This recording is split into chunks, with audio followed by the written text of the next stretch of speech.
Alors voilà, c'est parti, nous allons commencer. Le temps d'inviter notre invité de ce matin pour pouvoir démarrer.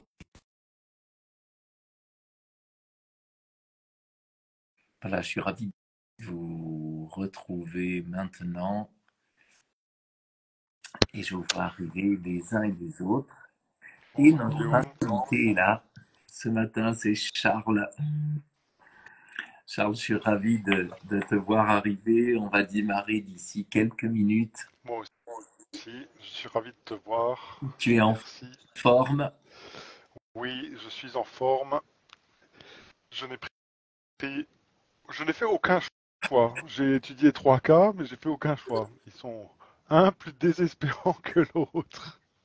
Eh ben, c'est bien, je t'avais dit, il faut pas que tu mettes la pression à nos autres collègues, parce que le principe des supervisions, ce principe des supervisions, c'est de pouvoir ensemble travailler, c'est-à-dire que vous amenez un moment, un cas clinique, et alors que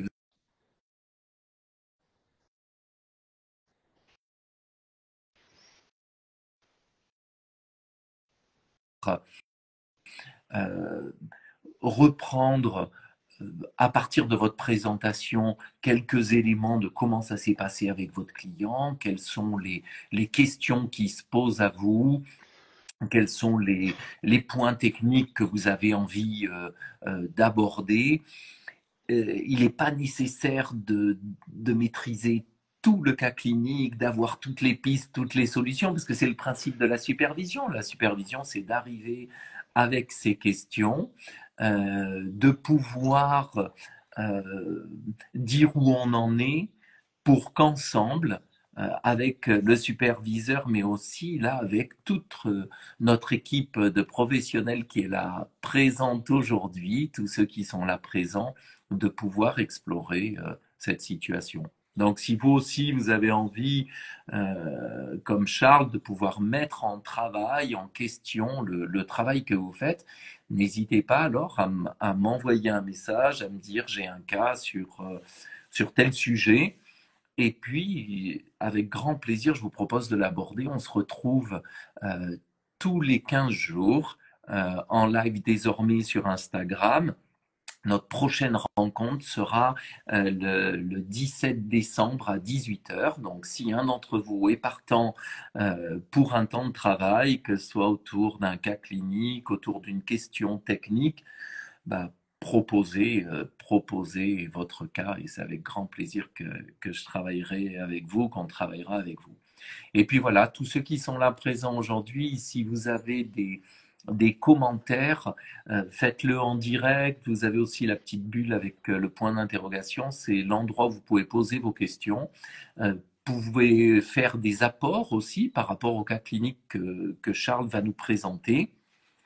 Et puis, dernier point, si vous avez des questions techniques, des thèmes que vous voulez voir abordés, comme ceux qu'on a fait la dernière fois avec Eric sur la dépression, le burn-out ou sur les troubles obsessionnels compulsifs, si vous avez des questions techniques sur l'accompagnement, envoyez-nous un message privé, envoyez-nous un message par le biais d'Instagram ou alors par SMS. Et puis, je vous réponds en vidéo. Et comme ça anime notre communauté. Et ensemble, on peut avancer, on peut travailler ensemble. Vous avez tout un matériel qui se constituera, que vous pouvez revoir ou dans les reels d'Instagram ou alors sur la chaîne YouTube aussi. Donc, on va démarrer dans quelques minutes. On a de nombreux collègues, Jean-Michel qui est là. On a Pivoine 333, il y a Dina qui est arrivée, on a Karine, on a Isabelle, Nadège qui est là, qui nous a rejoint. Nadège qui continue toujours de, de nous donner un coup de main, de donner un coup de main à Wayside en animant le groupe de supervision pour les professionnels de l'accompagnement. C'est Nadège qui répond à vos messages, qui vous redit souvent, allez voir juste un peu plus haut dans le message, vous avez déjà la réponse au-dessus, mais Nadège, à chaque fois, vous répond. Il y a Pauline. On se demande comment Pauline peut regarder le live en direct, puisque normalement, elle doit travailler, elle doit être en tant qu'infirmière, elle doit faire ses tournées. Ce qui prouve que les infirmières, pendant qu'elles font leurs tournées, en plus, ont la capacité de pouvoir écouter des lives d'un patient à l'autre. Charles, Oui. c'est à toi, si tu veux. Si tu es prêt, on va démarrer. L'idée, c'est que tu puisses nous dire, Charles, quelle est ta question de départ. Choisis, choisis un cas Oui. que tu as envie de voir aborder. Voilà. Tu nous dis quelle est ta question de départ. Et puis, tu nous présentes en quelques minutes le cas. Et puis après, je te pose des questions. euh, et voilà. Et puis, nos collègues aussi te posent des questions. Et puis, on construit ce temps de supervision ensemble. Allez, c'est parti. Ok. Bon, alors j'avais pas préparé la question de départ, et si j'y vais comme ça à brûle pour point, c'est comment est-ce que je peux aider le mieux cette femme à avoir une meilleure image d'elle et l'aider à aller vers, à réaliser, à concrétiser son rêve, c'est construire un couple, une vie de famille, avoir des enfants. Ok. Donc c'est une jeune femme qui vient me voir, qui est venue me voir 3 fois. Elle a 37 ans, elle a une endométriose, elle sort d'une relation qui était plutôt stable et durable de 11 ans, il me semble, oui c'est ça. Et la rupture a été assez violente et suite à cette rupture violente, elle a entamé une psychothérapie. Et malgré sa psychothérapie, ça se règle pas, ça va pas mieux. Je sais plus comment elle est arrivée chez moi. Toujours est-il qu'elle est arrivée chez moi et qu'on a commencé ce travail. Et j'ai commencé ce travail en décodage biologique. C'est peut-être ça qui m'a fait le choisir ce cas, parce que ben, j'ai des liens forts entre l'endométriose, une fracture de la cervicale, des enfants morts.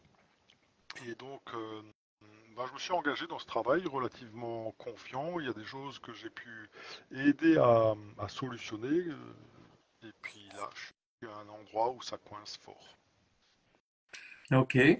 De- Dis-nous en quelques mots endométriose. Euh, en deux phrases, l'endométriose parle des mémoires d'avortement et parle de aussi mon foyer est ailleurs. C'est qu'au moment de la conception, c'est comme si la mère ou le père ou les deux forts ou même l'enfant, hein, au moment de sa venue, serait ah mais non, c'est pas ici que serait à faire mon foyer, ce serait ailleurs. Ça pourrait être ailleurs pour le père avec une autre femme, ailleurs pour la mère avec un autre homme. Ok. Et pour l'enfant, ce serait comment? Comme, comme s'il n'était pas le bienvenu, comme si c'était pas là qui devait pas dans ce nid qui devait se poser. Ok. Ça, c'est la lecture qu'on propose en décodage biologique. Entre autres, oui. Ok. Et en décodage biologique, le fait de faire ces liens, ça va nous amener à quoi et comment tu vas travailler la situation alors à ce moment-là en décodage biologique? Ça m'a simplement orienté à poser certaines questions. Les premières étaient concernant les fausses couches, les avortements. Bon, c'est pas ça qui manquait, hein. Donc la piste était peut-être bonne, Ok, puisque cette jeune femme a fait une première fausse couche avec son premier copain dans les toilettes du lycée. d'accord. Et puis après, dans sa relation durable, là, parce que curieusement, elle qui veut fonder une famille, qui veut avoir des enfants, elle se sent pas prête. Il y a quelque chose qui fait qu'elle peut pas. Alors 2 fois, elle va prendre la pilule du lendemain. D'accord. Et également, pendant que sa mère est enceinte d'elle, sa belle-sœur, donc la belle-sœur de sa mère, perd deux enfants dans une grossesse où il y a des triplés. Et sa mère va avoir très peur de faire une fausse couche parce qu'elle dit qu'on ne peut pas se relever d'une fausse couche. Ok. Donc, ça, c'est intéressant aussi, parce qu'on a la croyance maternelle qui est là présente et qui est une croyance limitante euh, parce qu'elle vient indiquer qu'ensuite, il y a quelque chose qui s'arrête. On se retrouve comme coincé dans la situation et le fil de la vie, le fil de l'expérience ne pourrait pas se poursuivre. Donc ça vient l'entraver, la limiter dans cette situation. Et ça, c'est une croyance maternelle. OK? Et puis au fil de sa vie, bah, adolescente, au moment de la puberté, elle a ses règles par surprise. Dans un gîte, toute la famille est réunie. La mère va l'entourer, mais d'une manière qui la gêne. Elle dit elle est trop, elle explique tout. Il n'y a pas de respect de l'intime. Elle est intrusive, possessive, étouffante. Et du coup, elle, ça la fait se sentir nulle, coupable et inexistante. Elle te dit des choses sur ça, parce en quoi intime, possessive, la mère aborde l'intime, la être possessive, intrusive, en quoi ça la fait se sentir nulle? Ah, ça, je sais pas. Parce que quel lien entre Hmm. l'estime de soi, et c'est ta question de départ, comment l'aider à augmenter l'estime de soi, et puis le fait d'être intrusé, qu'on aborde l'intime.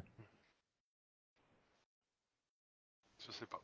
Ok. Je sais pas quel est le lien entre comment elle a vécu l'intervention de sa mère au moment de l'arrivée des règles et comment elle se sent en lien avec ça. Ok.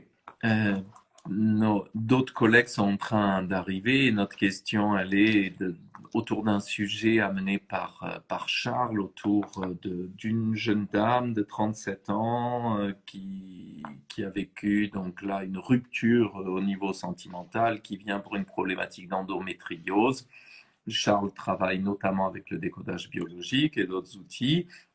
Et puis, on était en train de voir, et c'est un premier point de départ dans ce que Charles amène. Charles nous dit, ben voilà, avec le décodage biologique, ça renvoie aux questions des enfants morts ou des mémoires d'avortement.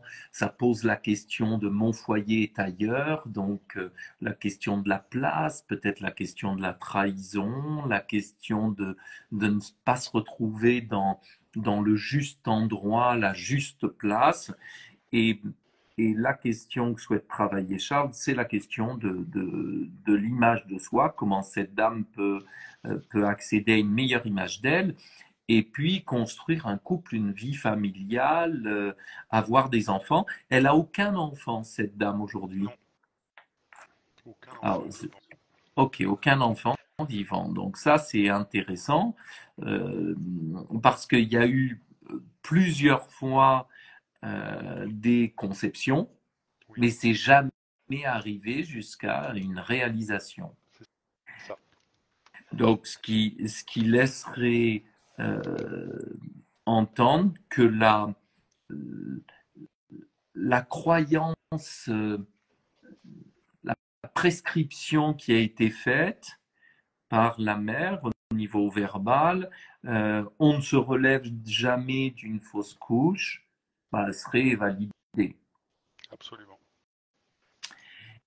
Et ça nous laisse aussi imaginer que à chaque fois, ça aurait pu se faire et ça ne s'est pas fait, ce qui doit venir confirmer qu'elle n'est pas capable, peut-être à un moment, de pouvoir garder un enfant, s'occuper d'un enfant, élever un enfant, et la question de l'image d'elle.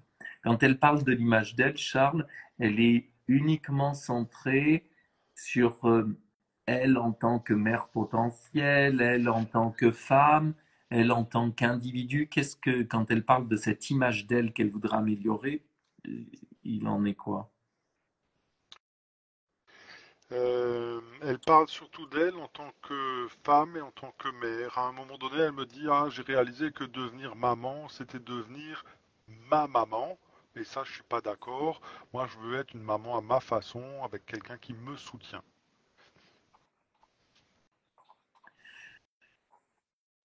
Une maman à ma façon avec quelqu'un qui me soutient. Oui, c'est ça. Et c'est quoi avec quelqu'un qui me soutient? Je sais pas. J'ai pas fait préciser. Ok, ça voudrait dire elle est ok pour être une maman, mais elle ne veut pas être la maman qu'elle a eue, ressembler à la maman qu'elle a eue, se comporter comme la maman qu'elle avait, et en même temps, elle voudrait du soutien. Oui. Moi, j'en ai déduit que ça correspondait à l'image du couple parental qu'elle a eu, où le père est plutôt absent, il est garde forestier, il est très investi dans son travail, il s'occupe pas trop de ce qui se passe à la maison. Et pour les grands-parents, il y a aussi la mort très tôt du mari, donc des femmes qui vont se retrouver seules très tôt avec des enfants. Une grand-mère s'en remet plus ou moins bien et se remarie tardivement. L'autre grand-mère va faire une dépression sévère et ne s'en est jamais remise. Donc les grands-mères se sont retrouvées rapidement seules, des mères seules. Oui,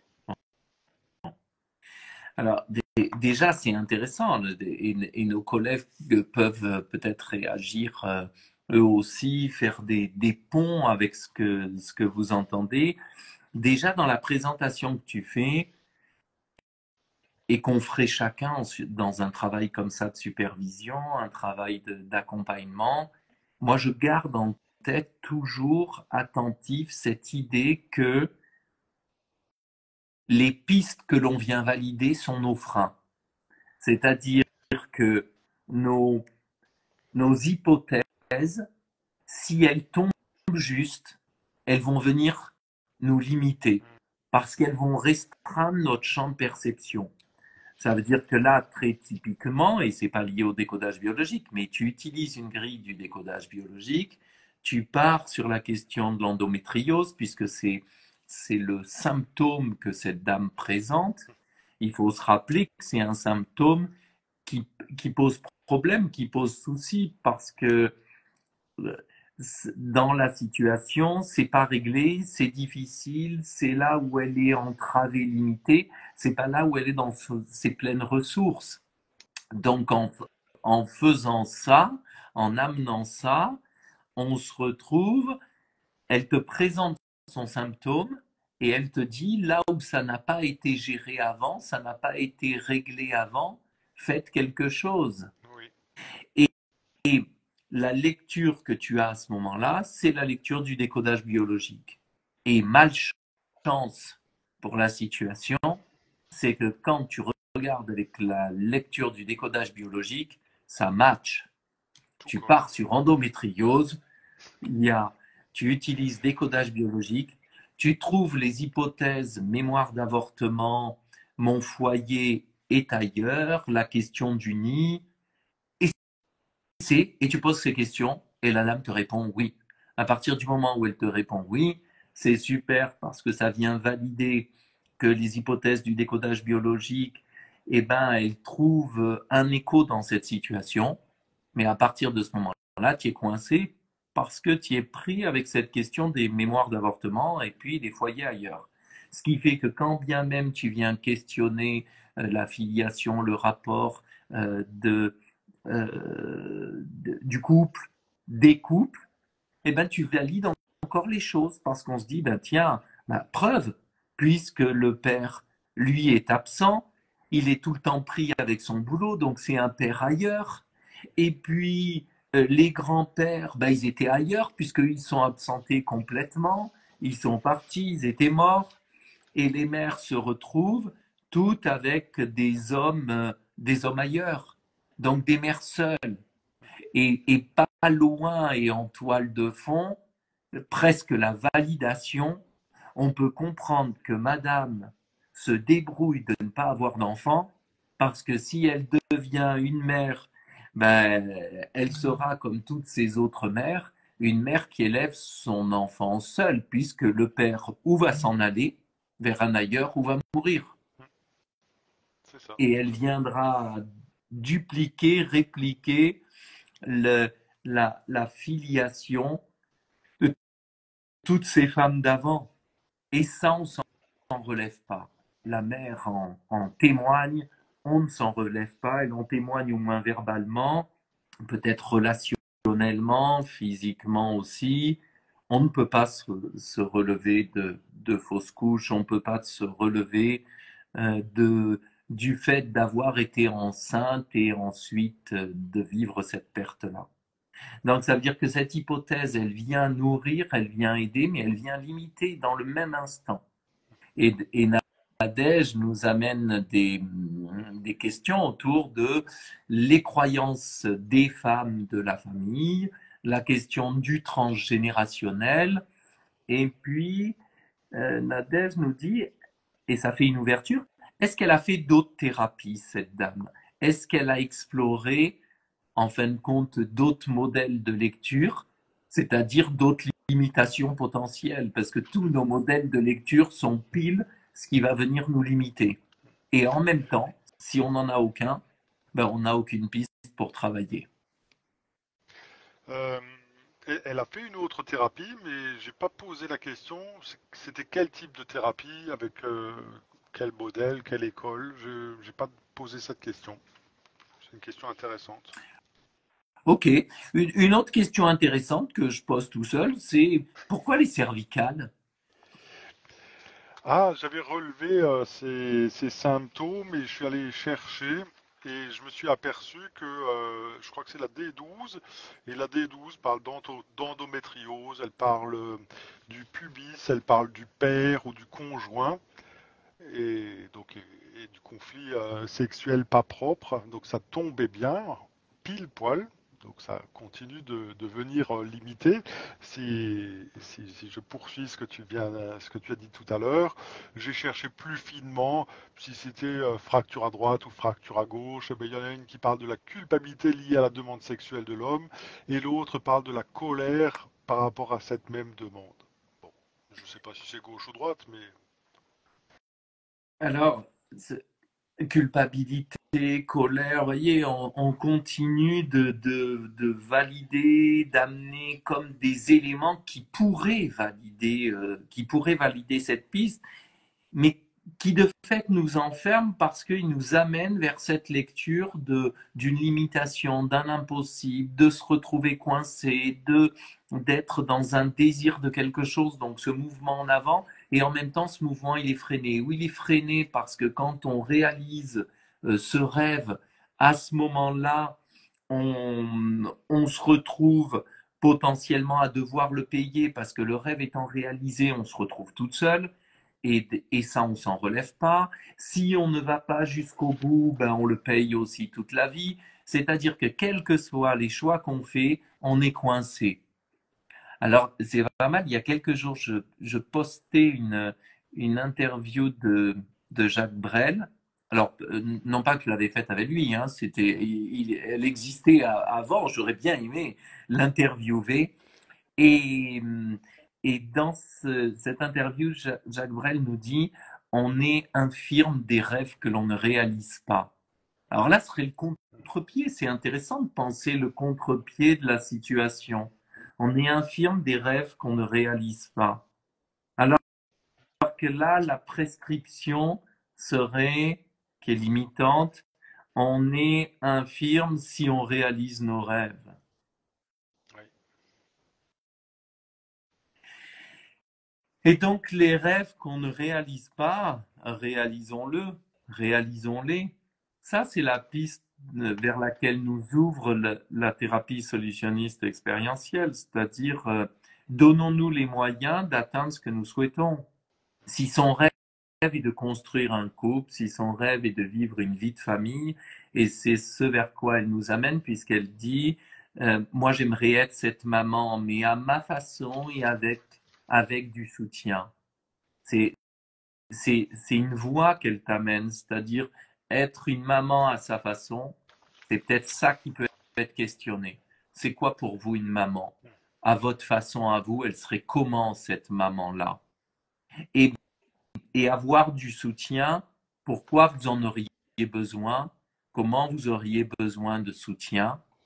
Ce qui va peut-être amener autre chose. Pauline nous disait, ouvrez la question de endométriose, envahissement utérin. Donc là, on reste sur la biologie, sur la métaphore, c'est-à-dire l'analogie, le parallèle, endométriose et ce qui se passerait au niveau physique, au niveau psychique. C'est la question de se remplir, nous dit Pauline, face à un vide, la question de l'intériorité. Et et à ce moment-là, ce serait d'interroger avec elle peut-être cette histoire aussi du dedans et du dehors. Mais j'irai le chercher déjà par rapport à toi, Charles.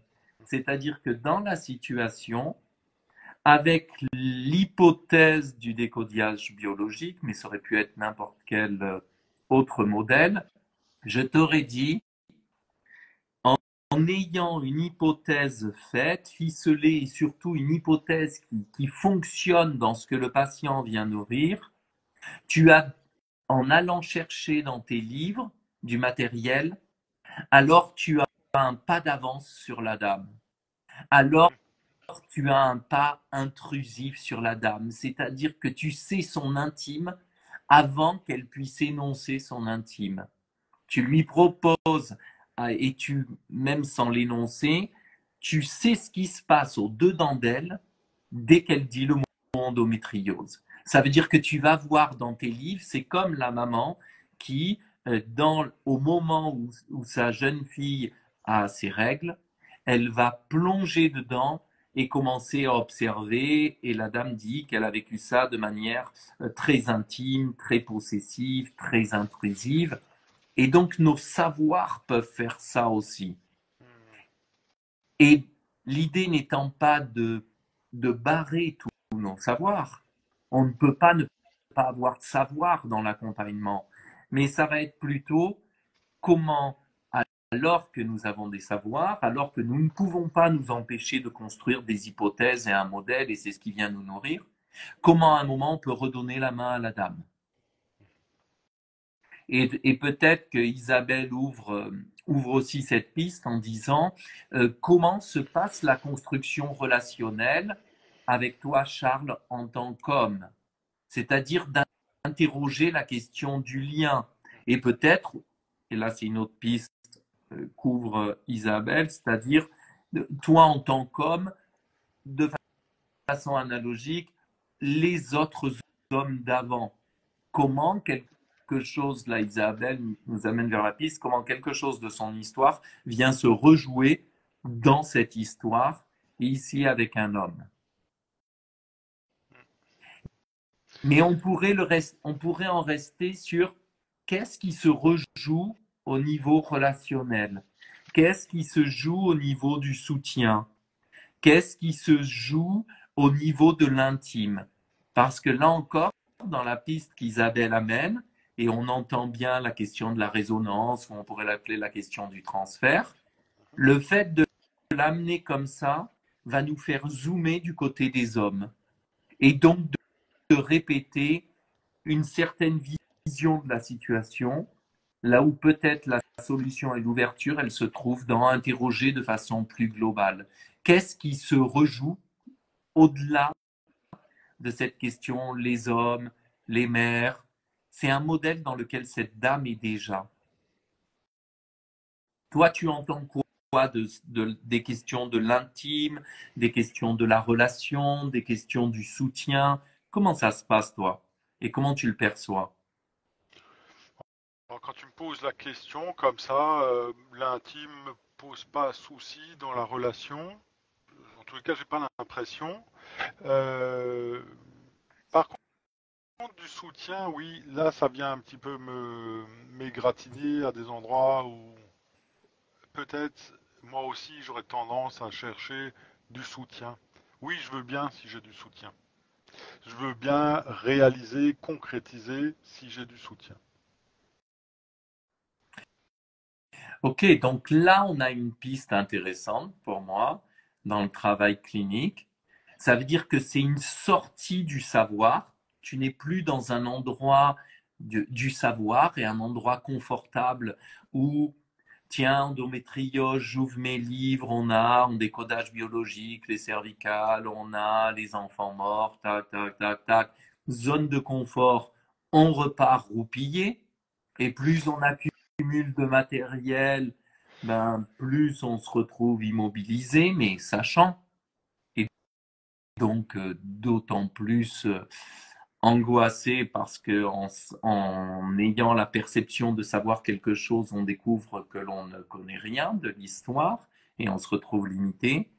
Et là, tu passes vers autre chose, un endroit où il va y avoir du mouvement possible, c'est que de ce rapport à cette dame, le, son rapport à son propre corps, son rapport à l'autre, à ce moment-là, est convoqué ton rapport à ton propre corps, ton rapport à l'autre.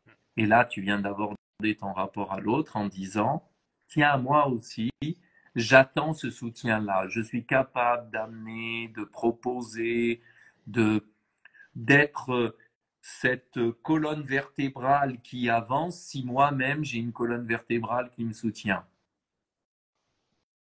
C'est ça. Et pourquoi ça m'intéresse? Parce que c'est ta zone de vulnérabilité.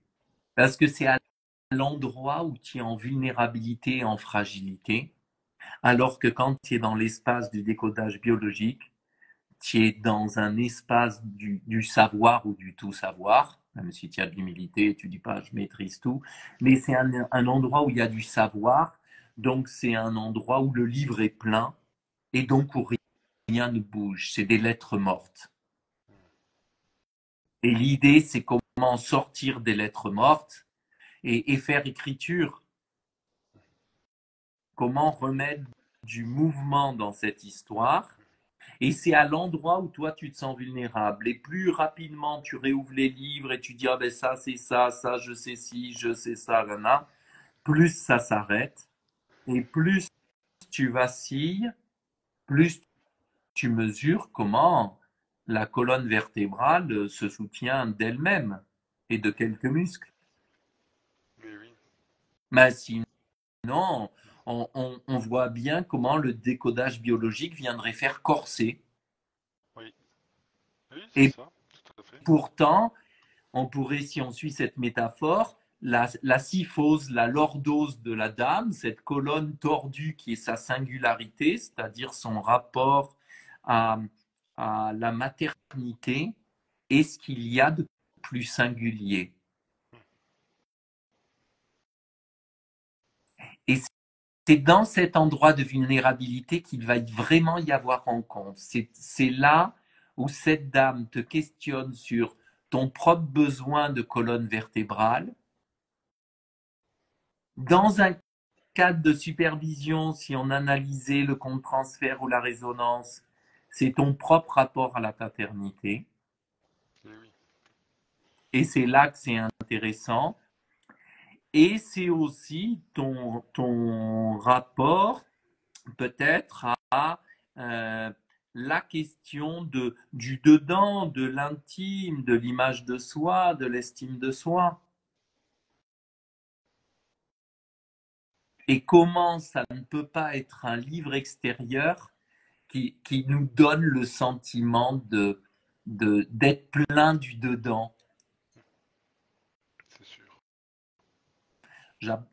J'aborde ça avec toi parce qu'à plusieurs reprises, Charles, tu as pu partager avec beaucoup de simplicité, d'humilité, de sobriété, ben voilà, ton monde interne, ce que tu vis et comment tu te proposes pour toi aussi interroger ce qui se passe en toi. Mais là, c'est intéressant dans ce cas clinique parce qu'on voit il y a des effets de résonance, des effets de miroir. Et si ces effets de résonance et de miroir, on les maintient vivants, on ne les fait pas taire en ouvrant un livre où on sait tout et ça s'arrête, À ce moment-là, c'est toi qui vas écrire ta propre histoire à l'intérieur, qui va relire ta propre histoire à l'intérieur. Et parce que tu relis ta propre histoire à l'intérieur, alors tu viens mettre du mouvement ou tu viens lui offrir le moyen de voir qu'on peut mettre du mouvement à l'intérieur de soi, du vivant à l'intérieur de soi, sans risque d'en mourir. C'est ce que Bion nous propose quand il parle de l'appareil à penser les pensées de la mère ou de la capacité de rêverie maternelle. Bion, qui était un fameux psychanalyste, Bion montrait comment c'est parce que la mère revisite ses propres angoisses, accueille ce qu'elle vit à l'intérieur d'elle, cette turbulence-là, et qu'elle va pouvoir la tolérer, la garder en elle, cette turbulence, et ensuite en faire quelque chose comme la digérer, la restituer de manière assimilable et pas de manière brute et violente comme la dame l'a vécu lors de ses premières règles. C'est parce que tu vas faire ce travail, parce que le psychanalyste ou le thérapeute fait ce travail à l'intérieur de lui par rapport à sa propre turbulence, par rapport à ses propres doutes, hésitations, par rapport à sa propre estime de lui, image de lui, qu'à ce moment-là, l'enfant ou là, cette dame va pouvoir voir que comment ça se fait, comment se fait ce travail, et ensuite pouvoir le faire pour son propre compte. Ok. Et plus tu irais dans des livres à l'extérieur, plus tu es en train de lui montrer comment, quand ça se passe au-dedans, il faut trouver une piste au dehors. Et oui. Et maintenant, je comprends mieux son attitude corporelle quand elle est en séance avec moi, où quelque chose se pose, se détendrait presque, et en même temps commence à se figer. Je dirais presque, où je verrais, maintenant, avec cet éclairage, cet endomètre gonflé, et puis du coup, ça laisse pas la place à grand-chose. Et autant chez elle que chez moi, en définitive. C'est ça. Plus ton endomètre mental est gonflé de savoir mort, ben moins une pensée peut germer si on suit ce fil et une idée nouvelle peut naître. Et que la vraie question, c'est non pas d'être appuyé sur un autre qui ferait à notre place ou d'être appuyé sur un autre qui nous limite et qui a pouvoir sur ce qu'on vit et orientation sur ce qu'on vit, mais plutôt comment cet autre peut être source de jaillissement, comment il peut nous permettre de promouvoir du vivant. J'irais, tu vois, ça me fait penser au conte de fées. Je ne sais pas quel est le conte de fées qui est le tien, Charles, qui te vient.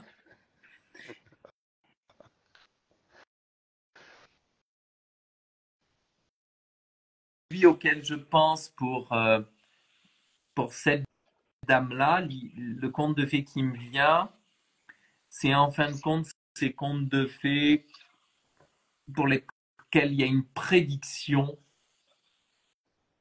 qui va être une prédiction autoréalisante, mais de fait une prédiction limitante, comme par exemple dans La Belle au bois dormant. C'était exactement celui-là. C'est-à-dire, c'est ton conte de fées à toi? C'est Bon, ça. ben, c'est superbe. Il y a un conte de fées, alors un conte de fées similaire au moins entre celui auquel j'ai pensé pour cette dame, celui qui est le tien, et il faudrait demander à cette dame, et ça pourrait être une piste, un outil pour l'aider, tu vois, à elle, à venir inséminer son propre terrain psychique, venir faire germer, tu vois, toutes ces graines potentielles, parce que les graines sont là. Mais c'est comme se retrouver dans La Belle au bois dormant, anesthésié, immobilisé, et pourtant la vie est toujours là. Il y a juste eu endormissement du terrain. Et donc, c'est un peu comme une graine sous terre en, en automne, en hiver, et dont l'hiver serait très long, très froid.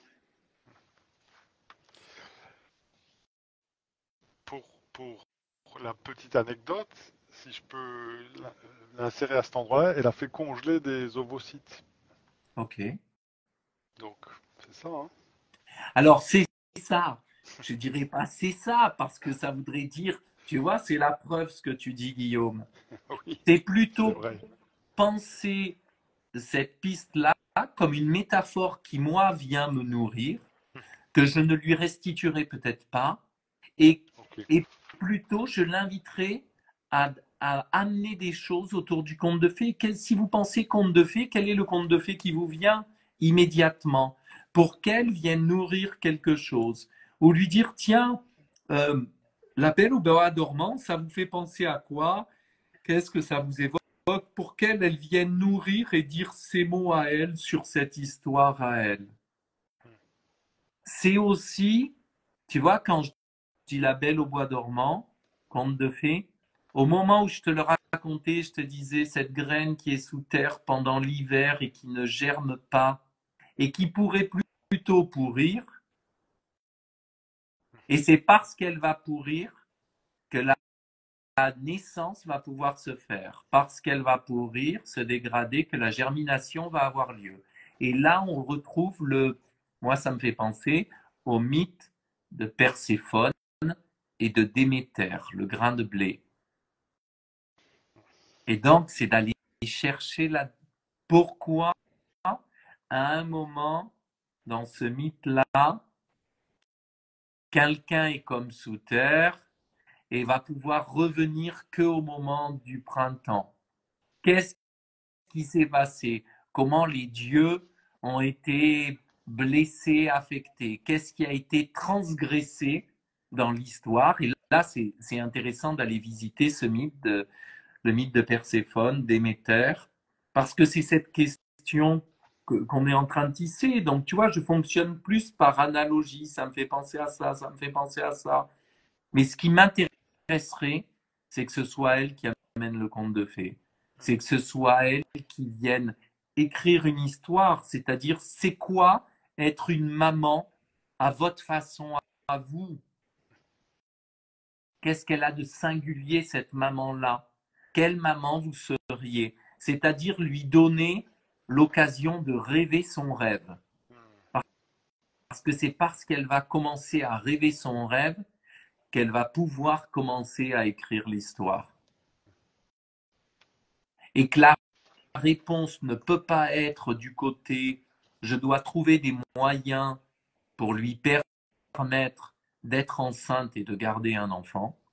Ça, ce serait se focaliser sur le symptôme et ce serait immobiliser le système. C'est plutôt de l'aider à comment vous pourriez faire histoire, faire récit de votre vie, comment vous pourriez historiciser votre vie, la mettre en histoire, c'est-à-dire la remettre en mouvement, que ça devienne du matériel vivant, c'est-à-dire comment vous pourriez être un bon soutien pour vous, c'est-à-dire une bonne mère pour vous-même. Et une bonne mère pour vous, c'est la voie de l'amélioration de l'image de soi. Comment vous pourriez avoir du cœur pour vous, vous pourriez avoir de l'amour pour vous. Et bien sûr, je te vois sourire, mais tu ne peux pas ne pas pouvoir avoir entendu le lien avec la démo que nous avons fait hier, hein. Bien sûr.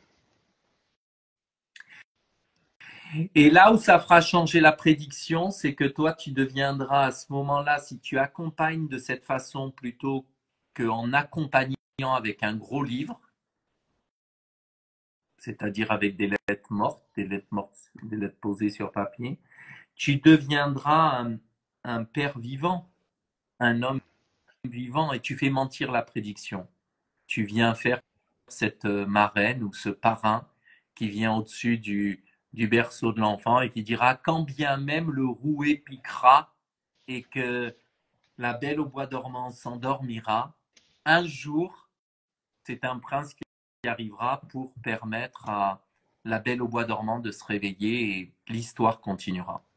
Tu viens changer la prédiction en maintenant du vivant. Et ce vivant, il ne peut avoir lieu qu'à partir de ta propre vulnérabilité. Sûrement pas à partir de ton grand savoir. Et c'est ça qui est, qui est intéressant. Et tu vois, c'est ce que je disais aussi, Charles, tout à l'heure dans le démarrage de la présentation de la supervision, c'est que c'est bien parce que le praticien se sent vulnérable et en doute, ne se sent pas très fort. C'est la plupart du temps ce qui l'empêche d'aller en supervision et qui fait que, qui va dire, bah, je vais pas parler de ce cas. Mais c'est parce qu'il vient parler de ce cas-là dans lequel il se sent en vulnérabilité qu'il montre toute sa force. C'est l'arcane 11 dans le tarot de Marseille, la force. Ce qui fait que qu'elle maîtrise le lion, c'est qu'elle n'est que en vulnérabilité, en douceur. Si elle avait été tout en puissance, elle serait dans un combat entre elle et le lion, et sa force serait réduite à néant par rapport à la force du lion. Il y aurait puissance contre puissance, le lion gagnerait. C'est parce qu'elle est dans sa vulnérabilité, c'est parce qu'elle ne rentre pas dans ce combat, alors qu'elle va permettre d'ouvrir que s'ouvre la bouche du lion et que quelque chose puisse se transformer. Elle passe en puissance, elle sort d'une prise de pouvoir. Et donc, ton passage dans la puissance, c'est ta traversée de ta propre vulnérabilité. Mais ça ne peut être qu'une traversée de vulnérabilité avec beaucoup de douceur et de bienveillance par rapport à toi. C'est ce que tu fais en nous présentant le cas, en disant j'amène ça, j'y ai travaillé, il y a des choses que j'ai pu comprendre, percevoir, je me suis appuyé moi sur mes pères, les pères qui m'ont précédé, c'est-à-dire mes maîtres du décodage biologique, ces grands maîtres du décodage biologique que tu as eu la chance de rencontrer, qui sont venus te nourrir.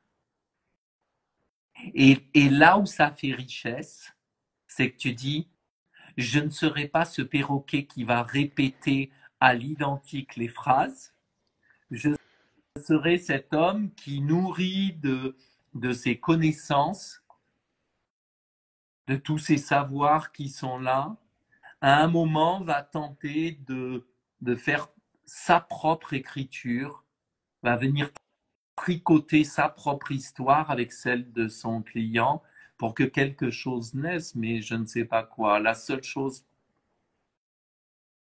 autour de laquelle je dois m'engager, et c'est intéressant pour ce cas, et pour moi c'est dans tous les cas cette seule et unique question, le thérapeute ne doit promettre qu'une chose ou proposer qu'une seule chose, c'est pas la résolution du symptôme, c'est de ne pas mourir.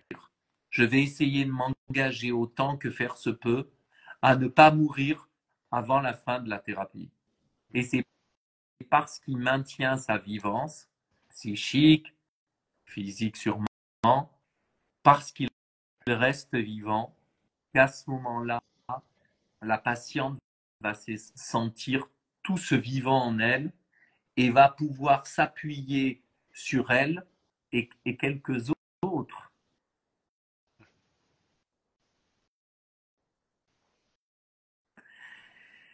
Et, et, et dans la situation,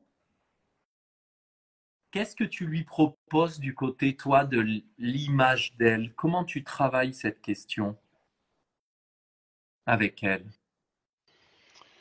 Euh, je ne sais pas ce que j'ai déjà travaillé avec elle par rapport à ça.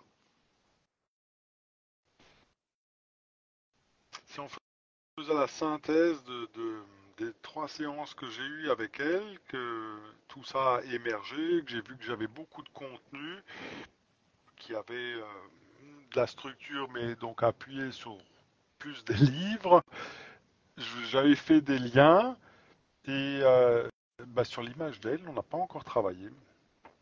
Ok. Le seul truc que j'ai constaté, c'est quand on a fait, au départ, j'avais fait une détermination d'objectifs. Et donc j'ai fait un pont sur le futur. Elle rencontrait sa partie épanouie en couple, mère de famille. Et là, elle s'est effondrée. Elle a dit, mais j'ai peur de jamais y arriver. Il y a la prédiction autoréalisante, comme de la marâtre. On pourrait Oui. dire c'est cette part mère qui à la fois est une bonne mère, qui prend soin de sa fille au moment où elle a ses règles, mais en même temps peut-être qui prend soin aussi d'une manière intrusive. C'est au moins ce que la dame vit. Et à ce moment-là, elle devient la marâtre et elle prédit que de toute façon, elle s'en relèvera pas. Donc, si elle s'en relevait, elle viendrait faire mentir sa propre mère. Et ça, c'est une vraie question. Ça veut dire que une des grandes limitations dans notre vie d'homme, c'est le fait que ces prédictions qui ont été posées, si on les fait mentir, c'est ce qui nous libère, parce qu'on peut ensuite réaliser ce qu'on souhaite, mais c'est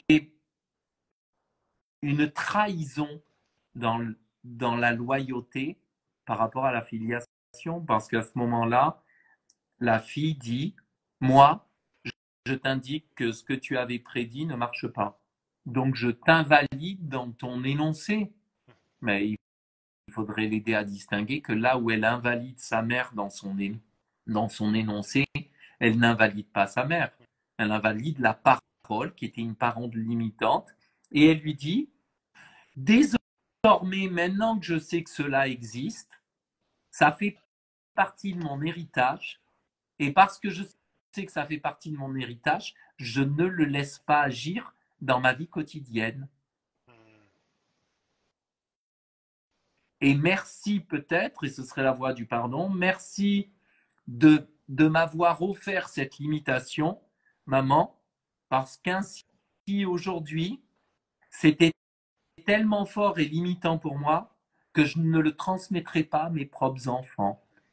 C'est parce que tu as été la mère que tu as été qu'ainsi je peux être la mère que je souhaite être, qui sera différente dans la mesure où je reconnais qui tu as été. C'est-à-dire c'est une reconnaissance de la filiation, c'est une reconnaissance de l'héritage, mais en même temps c'est pas une réplication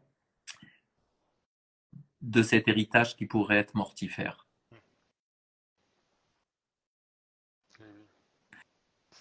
Et que la question qui a souvent été, je pense, mal posée dans le champ analytique, c'est la question du meurtre du père ou du meurtre de la mère. Il faut tuer ses parents. Souvent, les gens vont dire ça rapidement, il faut tuer ses parents.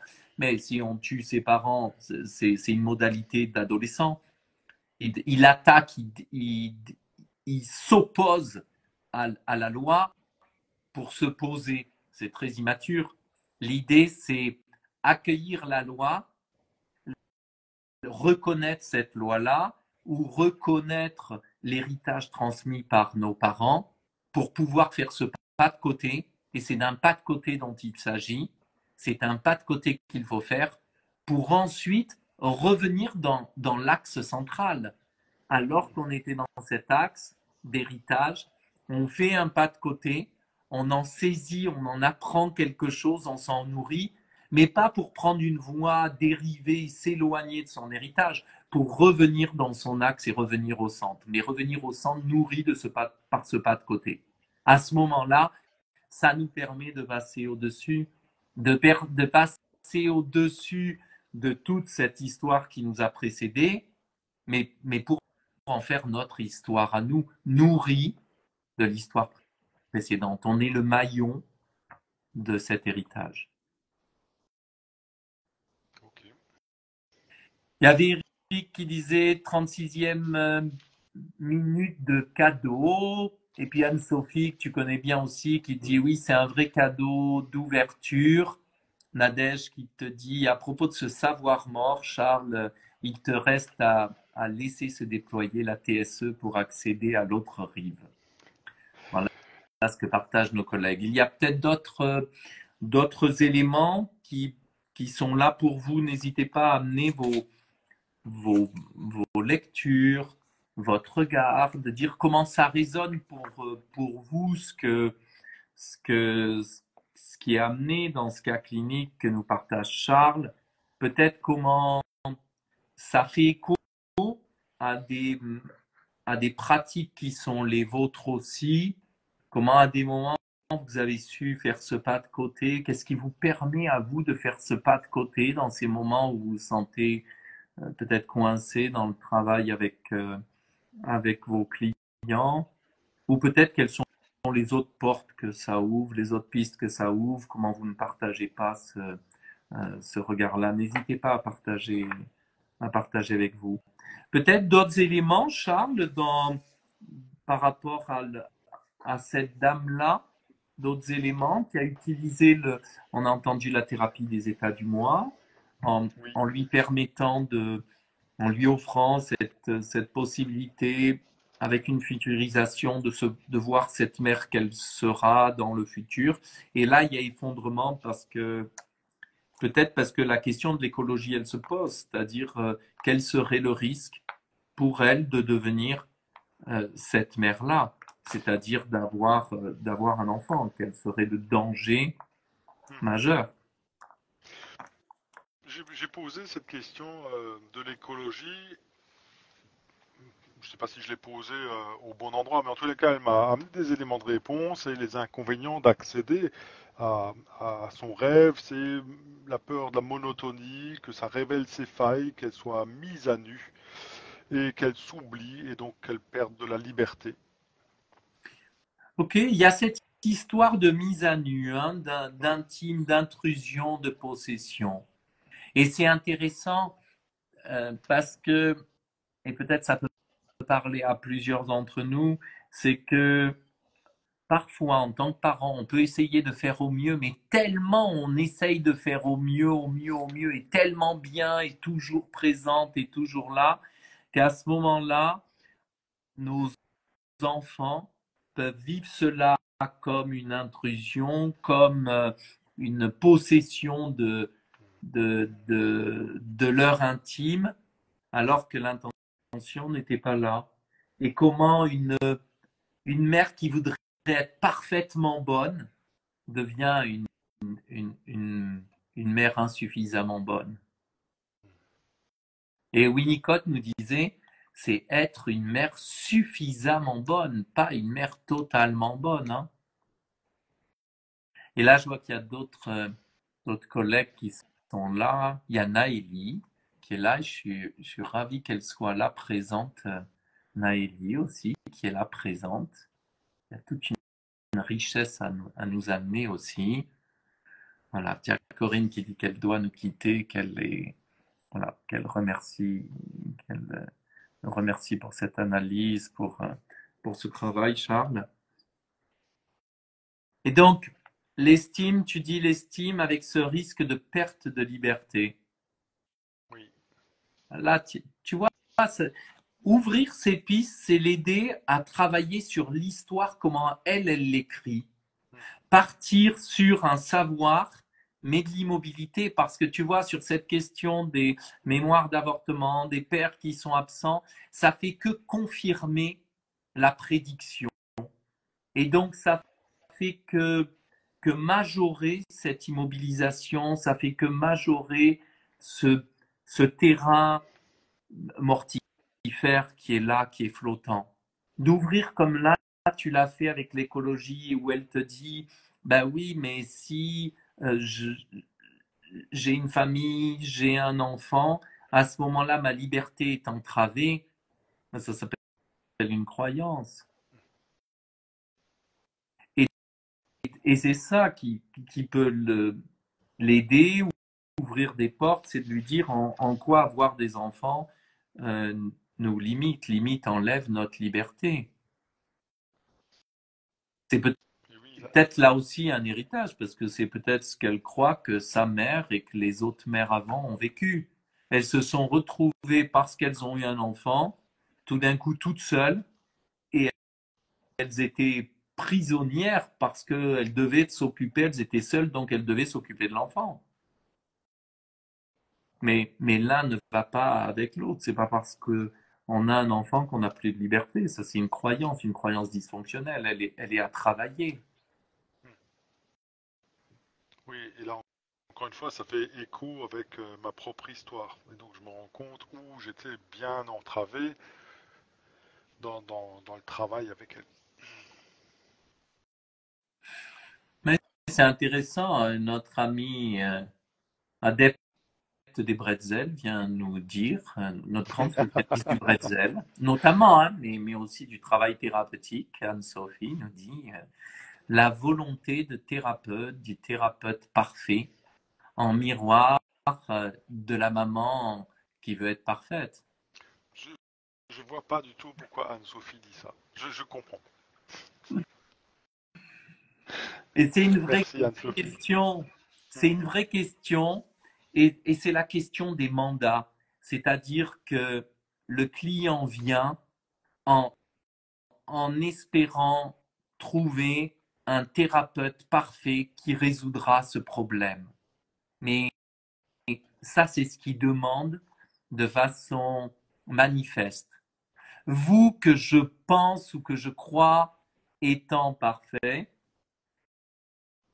je souhaite que vous veniez résoudre ma situation et que ça soit résolu de manière parfaite, qu'il n'y ait plus de problème. Et en même temps, les petits sous-titres, comme dans les contrats d'assurance, c'est tout en bas, comme dans les contes de fées, c'est j'aimerais que vous soyez parfait, mais si vous l'êtes, vous allez mettre en évidence tous ceux que j'ai cru qui ne l'ont pas été avant. Ce qui m'amènera à refuser les propositions que vous faites et à invalider le processus de changement. Parce que si je change, je fais mentir ceux qui constituent ma colonne vertébrale. C'est exactement ça. Parce qu'il y a des propositions que je lui avais faites, des tâches que je lui avais assignées, qu'elle a, qu'elle a faites, mais pas comme je lui avais donné. Et ça colle exactement à ça. Parce que si je le fais, bah, j'invalide ceux qui étaient avant moi. Et je préfère vous invalider, vous, le thérapeute, que d'invalider ceux qui m'ont précédé. C'est dangereux de changer. Hmm. C'est dangereux de naître à soi.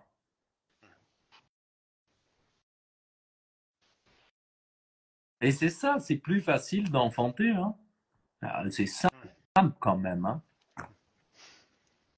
Question rapide, hein, en demi-heure, trois quarts d'heure, des fois deux, trois heures, 5, 6 heures, ça dépend. Mais le travail le plus long est ensuite pour pour chaque enfant, c'est-à-dire naître à soi, devenir celui que nous sommes déjà. Eh oui.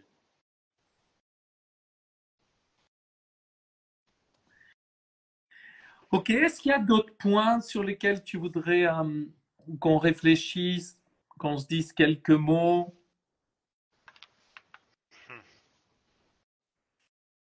Des questions, peut-être de stratégie, de psychopatho, d'accompagnement thérapeutique. Est-ce qu'il y a des points particuliers qu'on n'a pas abordés ou est-ce que, je parle aussi à nos collègues, est-ce que vous avez des points que vous voulez qu'on aille visiter dans ce cas clinique? Je m'étais posé la question, mais peut-être surtout parce que je sors de 3 jours de mosaïque, là, si éventuellement un endroit d'intervenir avec mosaïque pouvait aider. Mais j'ai pas le diagnostic psychopatho, donc je sais pas trop, je saurais pas trop lequel utiliser. Ok. Et, et si l'idée était d'utiliser un protocole pour modifier un élément, un symptôme, ça n'a pas de sens. Non. Maintenant, la multitude de peut-être de situations situations qui ont été difficiles pourraient nous amener vers une piste mosaïque trauma simple. Parce que peut-être qu'autour des toilettes du lycée, peut-être des avortements dans la relation durable qu'elle a eue avec cet homme, peut-être la séparation, peut-être le moment de ses règles et ce vécu d'intrusion, etc. Il y a peut-être eu des situations qui ont fait comme ça effroi et qui ont fait immobilité. Ok. Mais peut-être pas. Peut-être pas. Donc, ça pourrait être une piste. Mais pour l'instant, comme tu le dis bien, on n'a pas d'éléments psychopathos. Je vois aucun élément majeur, un profil se dégager. J'entends plutôt une histoire qui a été écrite, qui a été presque gravée dans le marbre. Mais parce qu'elle a été inscrite comme ça, elle, elle empêche la mise en mouvement. Ce serait revisité, vous voyez, tu vois, on était dans les mythes tout à l'heure avec Perséphone et Déméter. On aurait le fronton de Delphes avec connais-toi toi-même, tu connaîtras l'univers des dieux, ou l'univers et les dieux. Ce serait de l'inviter à plonger en elle et à retrouver son histoire, à réécrire son histoire. Ça ferait sens. Oui, plus aller chercher, si je comprends bien, plus aller chercher le vivant en elle, comment il s'écrit et comment je peux accompagner l'écriture de ce vivant en Oui. elle, qui va restaurer à la fois l'image d'elle et nourrir son rêve. Oui. À ce moment-là, passer par l'écriture est concrètement une piste juste, c'est-à-dire lui dire écrivez-moi ça, écrivez-moi ce conte de fées qui est le vôtre, écrivez-moi votre conte à vous, votre histoire à vous, mais comme si c'était un conte, c'est-à-dire il était une fois une famille, nanana, nanana, une enfant qui est née, nanana, qu'elle l'écrive de cette façon, elle, qu'elle fasse écriture de son histoire. Ah ouais, magnifique, ouais. Ça peut être aussi une lettre, parce qu'on est dans l'écriture, on est dans la mise en œuvre des lettres, ça peut être une lettre du futur qu'elle qu'elle écrirait à elle, qu'elle se projette quand elle aura 80 ans et qu'elle écrit, tu sais, j'ai eu beaucoup de doutes et j'ai eu des peurs et à l'âge de 37 ans, je me suis dit de toute façon, j'y arriverai pas, blablabla, blablabla. Mais ensuite, et qu'elle écrive et que tu travailles sur l'écriture de cette lettre-là. Et oui, extraordinaire. Et en plus, je ne sais même pas pourquoi je n'y ai pas pensé, parce que c'est un outil que j'utilise, la lettre du futur. Parfait. Hmm, super, merci. C'est-à-dire que coucher sur papier cette encre-là, ces mots-là, à ce moment-là, ça laisse trace, ça fait matière. Il y a un livre à écrire. C'est son livre à elle et c'est l'invitation que tu peux lui faire et ça peut se faire avec elle.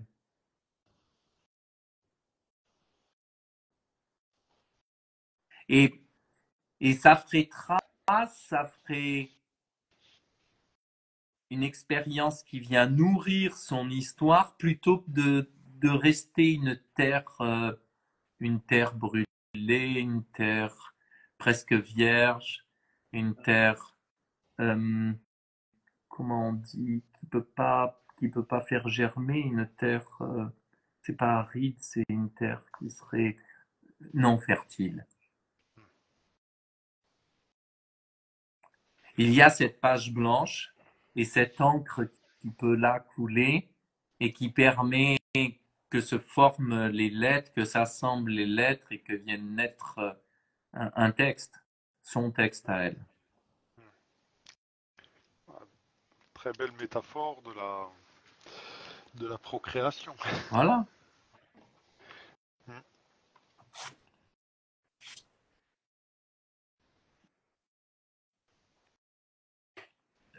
En, en piste, ça me semble assez juste d'aller de ce côté-là. Je verrai pas de protocole. Je lui proposerai en mode hypnotique de parler en hypnose conversationnelle, de venir nourrir son histoire, de venir co-écrire ensemble. Je l'amènerai du côté des contes de fées. Je l'amènerai parce que ça va amener le temps de la régression et le temps de l'héritage aussi. Ah oui, ok. Notre collègue Anne-Sophie dit est-ce que la lettre vers le futur ne l'associerait-elle pas trop avec l'idée que l'écriture de son côté lui permettrait un peu de distance. Euh, si c'est ne l'associerait pas trop, c'est-à-dire l'idée c'est pas je futuriserai pas en disant bah tiens c'est dans le futur et vous êtes maman et tout ça, je prescrirai pas ça. Je dirais vous avez 80 ans ou 95 ans et vous écrivez à cette jeune femme de 37 ans et vous lui témoignez ce que vous avez envie de lui dire, ce que vous avez entre 37 ans et 95 ans, traversé, découvert, appris. Vous êtes cette femme-là et vous voulez lui transmettre quelque chose, lui offrir, lui transmettre comme un cadeau, un héritage qui vient lui donner beaucoup des éléments assimilables, des éléments qui viennent la nourrir fort. Qu'est-ce que vous pourriez lui écrire? Voilà. Et on doit être là pour que ce soit pas une écriture qui soit une écriture destructrice. Bien sûr. Ok. Est-ce qu'il y a d'autres choses, Charles? Non, j'ai pas d'autres éléments, en tous les cas pas beaucoup plus, qui Mais nourriraient c'est la intéressant parce science-fiction. que c'est vraiment cette idée, le temps d'une supervision, et merci d'avoir permis ça, Charles, c'est-à-dire que l'idée dans un travail de supervision, c'est pas d'arriver avec le cas qui est un beau cas, tout est vu, tout est perçu, tout est maîtrisé. C'est pas un lieu où on va raconter tout ce que l'on sait. C'est plutôt un lieu où on vient écrire et on vient poser nos questionnements. Et c'est ce que tu nous as permis de faire. Donc, si d'autres d'entre vous ont envie de partager aussi leurs pratiques, leurs cas cliniques en présence d'autres collègues, euh, c'est une expérience dans laquelle il y a beaucoup de bienveillance parce que nous sommes chacun à ce même endroit en tant que thérapeute, avec de l'incertitude, avec des questionnements, avec nos errances. Et c'est parce qu'on se regroupe à plusieurs qu'on partage un moment de travail. Certains sont là en direct, d'autres bah, après coup parce ils le voient en replay. Ben, c'est dans ce moment-là qu'on vient nourrir nos terreaux et que surtout on le partage dans cette idée d'une communauté qui travaille ensemble. Voilà, donc s'il y en a d'autres d'entre vous qui ont envie de présenter un cas, ben, comme, comme Charles, envoyez-moi un message, un SMS, euh, autour de quel cas vous aimeriez proposer. Si vous avez des questions que vous voulez voir abordées, je disais en démarrage, autour de la dépression, autour des HPI, il y a plusieurs collègues qui ont posé des questions. Ça me permet de faire des réels sur Instagram et de, et, et de donner des pistes, des ouvertures, des points de vue. Et n'hésitez pas à répondre, à commenter, à dire si vous êtes OK, pas OK, pourquoi, ce que ça ouvre. Parce que vraiment, on est en train les uns et les autres de s'internourrir. Ça a beaucoup de richesse pour moi que vous fassiez ces partages. Ça m'amène plein de pistes de questions. Ça me permet ensuite, dans des espaces de formation, de pouvoir repartager ces idées qu'on a construites ensemble. Et puis, vous en témoignez aussi, ça vous parle, ça vient vous aider, ça vous accompagne dans ce travail. Donc, internourrissons-nous. Voilà. Et Mumu, il nous dit, merci pour cet échange très instructif, très profond, très touchant, car il fait écho. Allez, c'est beau que ça vienne faire écho. Ah oui, Voilà. Ça c'est lui super. renvoie des éléments, là encore, transformés. Voilà, merci pour avoir présenté et travaillé sur ce très beau cas. Voilà, Anne-Sophie qui nous dit ça. Merci pour vos partages. Pauline nous dit qu'elle va essayer d'intégrer tout cela. On a Hélène, notre Hélène, spécialiste de la tarte au citron. Vous voyez, on a des spécialistes. Hier, on avait un gâteau euh, courgette, courgette betterave, sans courgette, mais qui était délicieux, qu'on a goûté hier en formation. Voilà, on a Hélène qui nous remercie pour ça, qu'elle nous avait amené des très belles tartes au citron. Et puis Sandy qui nous dit merci pour ce cas clinique. Ça donne des idées d'ouverture de travail pour mon client de tout à l'heure. Vous voyez, c'est ça qui est beau, c'est comment on partage, on est relais, on est chaîne les uns et les autres, maillons de cette grande chaîne et on partage ça. Donc au plaisir de continuer à vous retrouver sur la chaîne YouTube, Guillaume Poupard, vous avez sur Instagram le Instagram Guillaume Poupard et le Instagram Winside Formation. Voilà. N'hésitez pas à faire connaître, à partager avec des collègues professionnels si vous pensez que ça peut faire sens pour eux. Voilà. Merci Charles, très apprenant. C'est Christian qui te dit ça. Christian Semaille, très apprenant sur notre place de thérapeute et merci de nous offrir ces supervisions. Au plaisir de vous retrouver. À très bientôt. Notre prochain rendez-vous, grand rendez-vous comme ça, c'est le 17 décembre à 18h. Et merci Nadège pour le soutien que tu nous amènes de là maintenant dans l'ombre. Mais c'est toi aussi qui anime la partie groupe de supervision. Merci beaucoup Nadège pour ça. Voilà. À bientôt Charles. Valérie Merci qui dit j'ai beaucoup, adoré la mise en Guillaume. lumière. Voilà. À très bientôt, Charles. Merci beaucoup de nous Merci avoir de m'avoir offert accueilli. ça. Merci beaucoup. Très bonne journée à vous tous et à Au toutes. revoir à tous. Au revoir.